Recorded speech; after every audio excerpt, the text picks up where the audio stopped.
legislation tends to end up, I can assure you it does not end up in equality.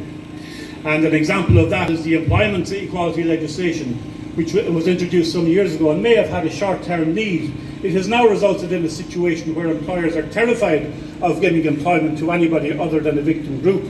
Young men, and particularly young unskilled men, have been particular victims of this, and frequently don't, in the context of the public sector, don't even bother going for promotion because they know it will not be open to them. The government legislation sets out a confusing series of victim classes based on race, religion, and you've guessed it, a long list of terms relating to human sexuality, including transgender, sexual orientation, sexual characteristics, and gender identity. We already know that this is a veritable minefield, but when they start getting into definitions, it opens up a Pandora's box for the legal profession. For example, it makes the first legal effort to define the word homophobia. Now, I'm utterly opposed to any unjust discrimination against homosexual persons, and their rights and dignity must always be protected. However, the definition of the legislation of homophobia is, quote, that of having negative and uninformed feelings towards homosexuality, not, mind you, to homosexual people. Having negative feelings will now be used to justify increased criminal sanctions. Can we not see the situation where a parent is concerned about their children being exposed to homosexual propaganda, as we see so often in our schools, and expresses a negative feeling to this? He has the potential to face prosecution for an aggravated crime in a situation of conflict. The potential for undermining religious freedom is very obvious, and we must ask at this stage, is it not intentional?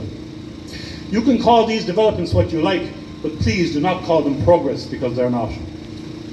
An Garda Síochána, to whom this party has always expressed its gratitude for their professionalism, are going to be put in a situation of prosecuting people, not for criminal acts, but for holding the wrong opinions.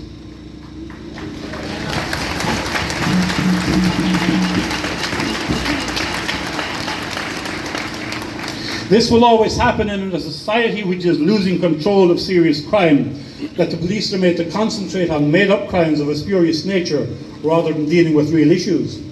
We must question whether the role of the Gardaí is going to be dramatically changed and whether its members will be forced to become the political arm of an emergent police state with all the odious and loathsome apparatus of state that involves, and for which the lockdown may well be a dry run. We need An Garda Síochána to be just that, guardians of the peace and not enforcers of an intolerant moral code of political correctness.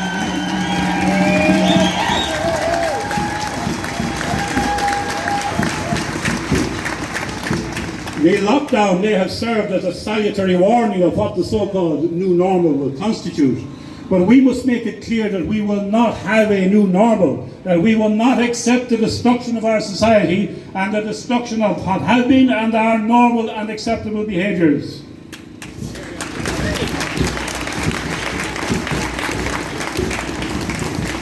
In the old Soviet system, gone and not lamented, governments which sought to tyrannise people always recognised the importance of separating people from their history, their culture and their religious identity, and the need to destroy those elements of an historic nation. Can we not now see the same forces at play in the Ireland of today, as indeed through all the states of the undemocratic European Union? A people without a culture, without an identity, and without connection to their religious roots will be less able to resist the tyranny of government. The left has always understood this, and this is why they have concentrated on the denigration of Irish national culture over the last 3 decades. We must let them know that we are proud of our culture, we are proud of our history, and we are proud of our roots, and we will never let tyranny destroy those values.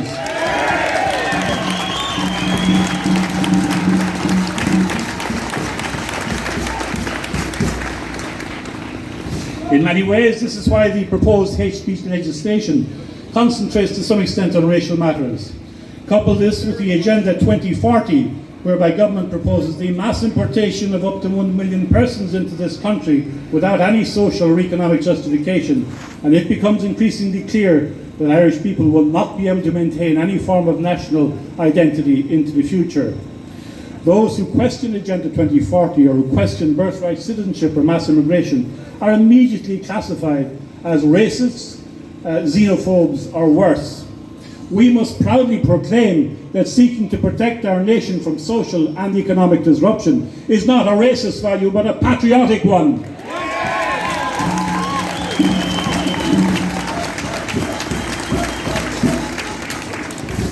The second main strand of attacks against free speech today indirectly comes from mainstream media and the high-tech companies who manipulate news and have become propagandists rather than journalists.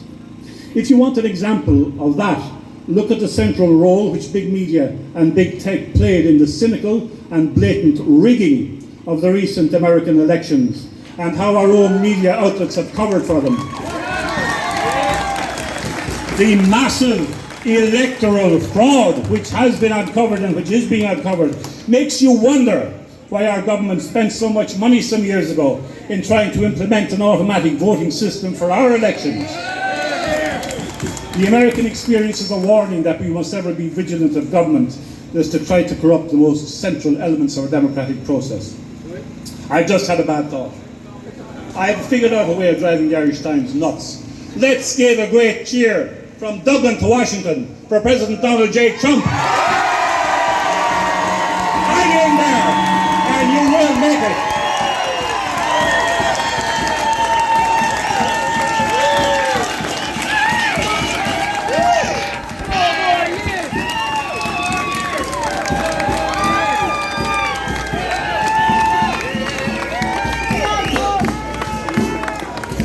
I'll bask in the reflected glory of our God. Our politics and our culture have fallen prey to a set of evil ideologies. Most of our politicians seem unaware of the consequences of what they are doing and simply respond to media pressure and to the orders they receive from their masters in the European Union and among global institutions. However, the Irish people are unique in Europe in that we have a great weapon in fighting incipient tyranny, and that is to go back to our history and draw strength from our past. We have fought worse tyrants than these bullies before, and we chased them out of our country.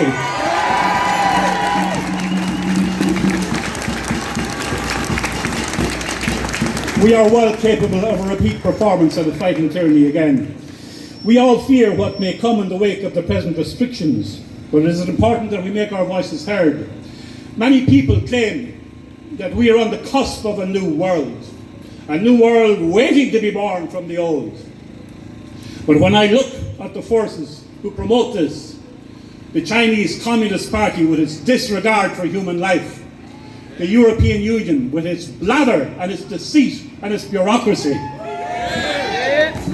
the global warming fanatics with their disregard for the welfare of their fellow human beings and their disregard from science, I am filled with foreboding about the nature of this new world. And it may be that this new world will come from the old, and that with all its power and might and its science and technology, it may well fly towards the sun. But I can warn you, if it does not have regard to the old world, to the wisdom of 3,000 years of European civilization, when it flies to the sun like the sons of Icarus, it may come to a very abrupt and terrible end.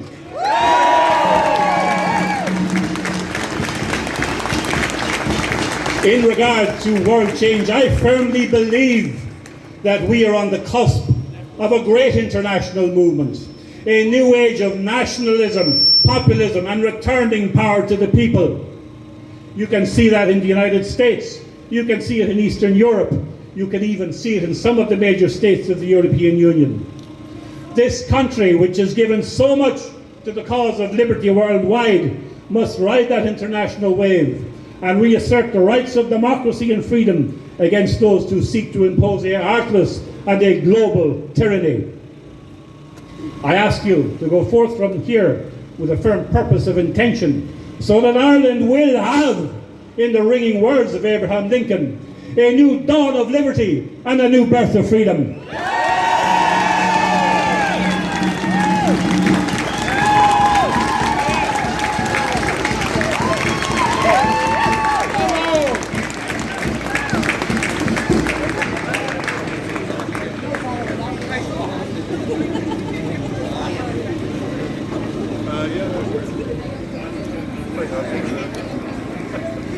And now I'd like to ask you to give a very warm welcome to our party president, Mr. Hermann Kelly. Thank you.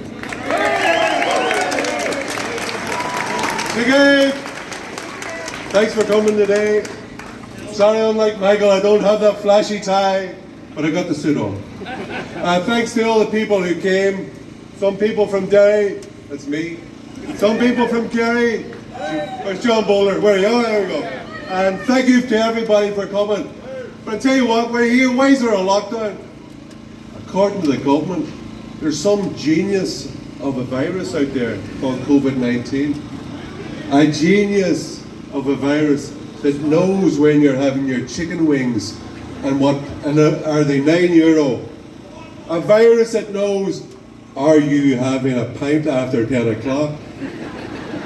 And this virus is so brilliant that single-handedly it's wiped out hospitalisation and deaths from the flu. Give COVID a clap!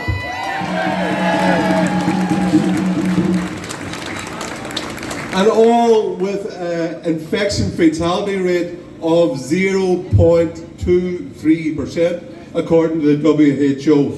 But the government and NEFIT are using it, and they are using this, and they are becoming a dangerous gang of COVID monomaniacs.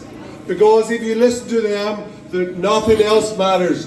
Very little else is discussed on the TV. Nothing about people dying with heart attacks, diabetes, obesity, poverty, suicide, depression. No, there's nothing. Every night on am I saying it right? RTE. Have I got that right? I do my best. But this is a pretext used by the Irish government to grab power, to flex their muscles and rob you of your freedom to work, to travel, to worship God in peace, to see your family. Thank you. I love hecklers. Economist Milton Friedman once said, one of the biggest mistakes in politics is they judge policies and programs by their intention rather than by their consequences. And what are the consequences of this lockdown? It's not just an economic it's not just the lockdown and taking away our freedoms. It's an economic meltdown with increased poverty and unemployment, depression and suicide. Most of all, it's a loss of our civil liberties to work, to worship, to live our life as we choose and see our families when we want.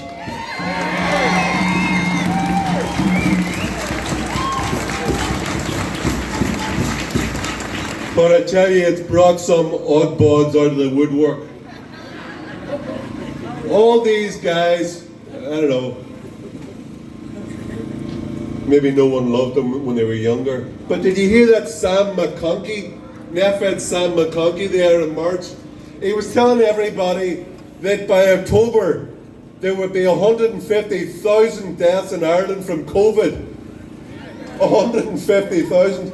And even still, even after that, his projections have been shown to be, that'd be nice, untrue. That he's still brought on to RTE, and with a straight face and with solemn eye, he's asked serious questions to give us his opinion again. It's absolutely nuts. Once a boy's been proven completely wrong, why would you ever ask him again? And a month ago, Eamon Ryan, James Darby says the Greens should be eaten, not listened to. He said, not my joke, I said Darby's.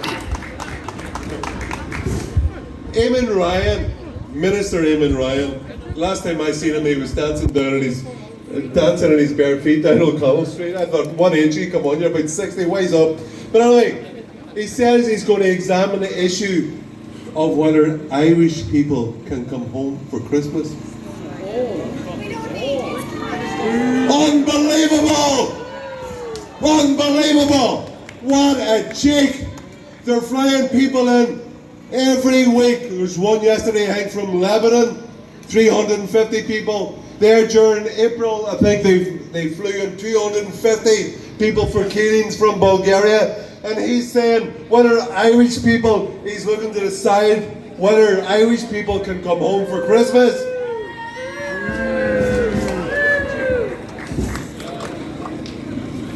So this government is like the Grinch government. Not only do they want to steal Christmas, but they want to steal your right and Irish people's right to family life. And do you know what? There's a few holes in the Constitution to do with freedom of speech and public assembly, because they're all constrained by things like public order. They can make arguments about public order and public morals.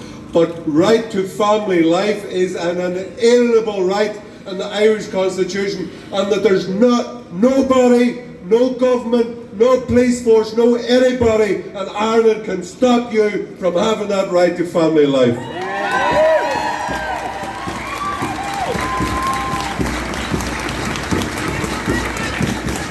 An old friend of mine, Thomas Jefferson, he said many centuries ago that as government increases, liberty decreases. And Gerald Ford, the former US president, I think another Republican as well, happy days, he says that a government that is big enough to give you everything that you want is big enough to take everything that you have. This is all for any silly, naive, moronic national socialists out there who believe that a big government are going to save their ass. A free people. For we in the Irish Freedom Party believe that a free people a free country depends on a free people. Say it after me. A free country depends on a free people.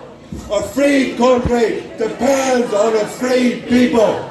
And a free people is not dependent on the state, on the big state, to tell them when they can come home from Christmas, if they can go to work, if they can meet their friends, if they can hug their family. Dictate how many people they can have in their private house. They can go to hell. A government that can, do you hear that cove idiot Luke O'Neill tell people last week, telling people to put your granny beside an open window on Christmas Day. Who is this nut job? You know, and like we as people, as Irish people, we are free and we are not shackles of the big state. We are not shackles to be pawned, to be thrown out, to be thrown a little bone. No, we are the people, we have the freedom, and we dictate the policies to the government. The government should be afraid of us. Government is the wrong way around when we are afraid of the power of government. And look at the people, look at the parties in the Dáil who are all supportive of the lockdown. Look at these cove idiots. We have Richard Boyd Barrett. Now, he's a rich boy, also known as Ross O'Carroll Castro of the People Before Puberty Party. Virtually all the parties in the Dáil support the lockdown and the theft of our freedoms. All the socialist TDs, who we collectively call STDs. Sinn Féin, I'm enjoying this as well. Thanks, Miss Bank. Sinn Féin, the Euro Loyalist Party, Fianna Fáil, Labour, Fine Gael, Leo Varadkar. The man who puts Dick in dictatorship. I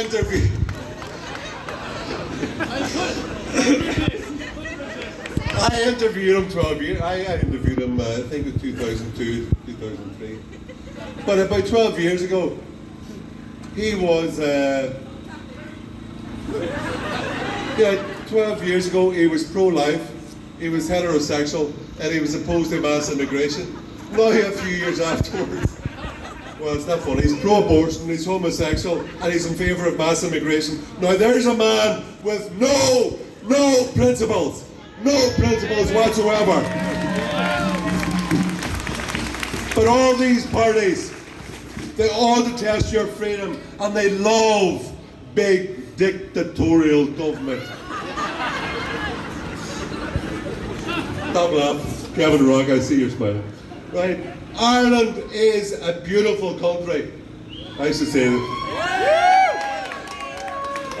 as a laugh over in Brussels, Ireland's beautiful. Only people are ugly, but it was completely false modesty, and then they were corrected. But Ireland is a beautiful country, but as Dan Breen said many years ago, its beauty means nothing without the Irish people. We are a great people, born of generations who came before us, who fought for their freedom against foreign domination and British occupation.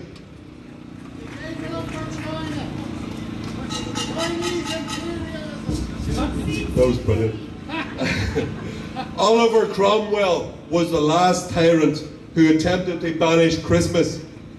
But Ireland now, we find, is full. Ireland is full of Oliver Cromwells. We're at a very dangerous cultural junction in Ireland because many people, many Irish media and politicians, they are full with their mind is full of a globalist mindset. They may live in Ireland, but their ideas are of a completely foreign and globalist mindset. And I talk about Oliver Cromwell. 2 weeks ago, Trinity professor Thomas Ryan suggested on News Talk with a straight face that we should cancel Christmas until January. Cancel. Like, the guy is just not a COVID, not only is a monomaniac, the guy's become a megalomaniac. You know? As I said, like when we have a government telling you stay in your house, put your granny by the window, let's cancel Christmas for a month, we as a free people should not be asking permission of COVID-idiots for our basic freedoms.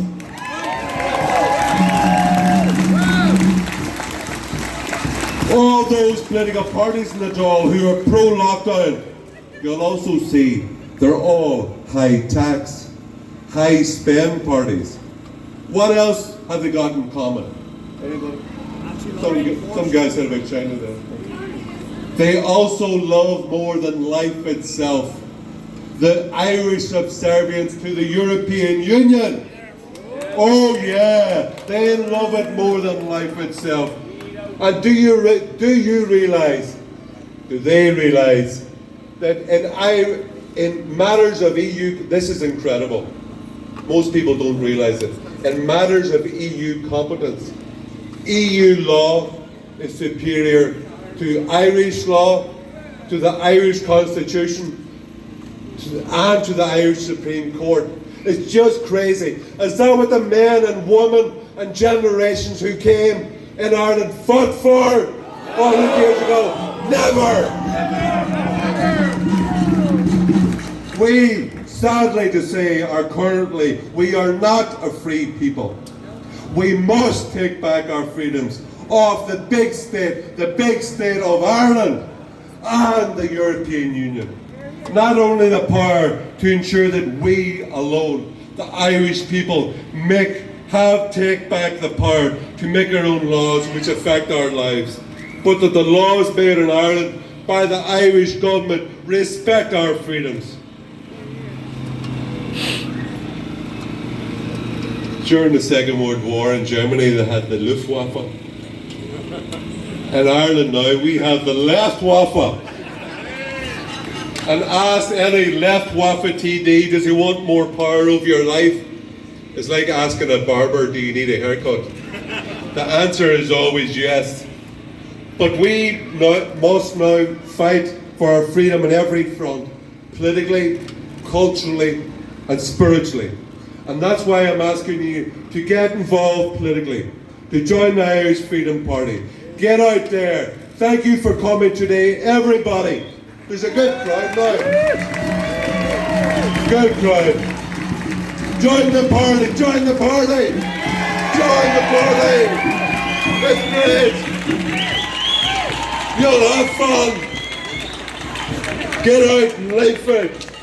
Ring up your regional radio station. Write a letter to your local paper and to the Irish Times. Get up and use your voice to speak out for freedom. Act culturally. Love Irish ways and Irish laws which respect our culture and our freedom. Encourage everybody that you know to open up their business, open up their pub, open up their home to your friends. Enjoy Christmas.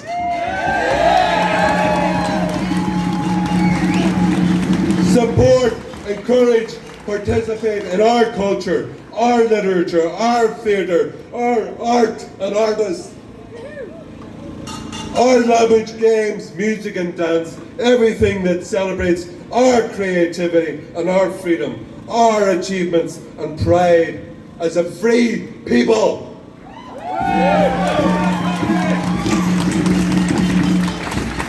And know that ultimately all those politicians who love the big state and little freedom also support locking up the churches. Why? Because the nature of the Luftwaffe politician is to take more power, and at the minute they want to be all powerful and they don't want competition from a transcendent God who gives us life. There's a phrase in Irish, there's no strength until we work together. And boys, have I got good news for you? There's, you may see the leaflets we have around from DDI, from Renew, and from the Irish Freedom Party. It's called Irish Free Speech Alliance. And at the minute, it is an informal alliance of the three parties to fight on the issue of free speech.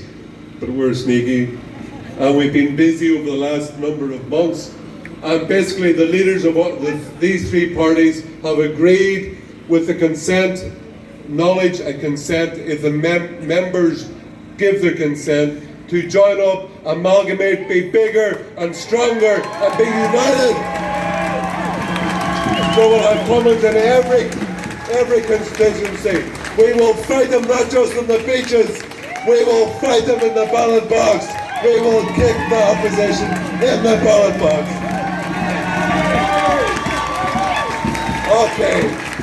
Okay, I've had my fun. Right, ladies and gentlemen of Carja Gael, I would like to, my God, Dolores has been busy. Every time I ring her up, I says, where are you today? Oh, I'm in Copenhagen.